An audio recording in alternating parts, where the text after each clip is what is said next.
अस्सलाम वालेकुम नाज़रीन, मुल्की न्यूज़ स्टूडियो में शामिल करते हैं आज की अहम तरीन खबरें। दीगर खबरों में आपको बताएं कि हुकूमत पंजाब ने कैंसर और दिल के मरीजों के नाकाबिले बर्दाश्त अखराजात का बोझ अपने साथ ले लिया है। कैंसर और कार्डियक सर्जरी के लिए खसूसी कार्ड मुतारिफ करवाया जाएगा।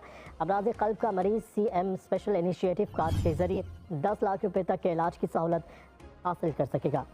Nawaz Sharif institute of cancer treatment and research का OPD ब्लॉक फाल होने से हज़ारों मरीजों की ज़िंदगी बचाने का आज़म पूरा किया जाएगा।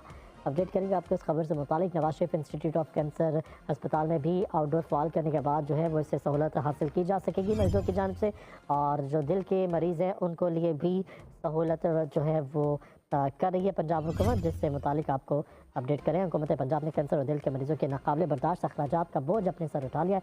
कैंसर और कार्डियक सर्जरी के लिए खसूसी कार्ड मुतारिफ करवाया जाएगा, जबकि अमराज कल्ब का मरीज CM स्पेशल इनिशिएटिव कार्ड के जरिए 10 लाख रुपए तक के इलाज तक की सहूलत हासिल कर सकेगा। जी तो नाज़रीन, मुल्की न्यूज़ स्टूडियो में शामिल करेंगे मज़ीद खबरें एक छोटी सी ब्रेक के बाद।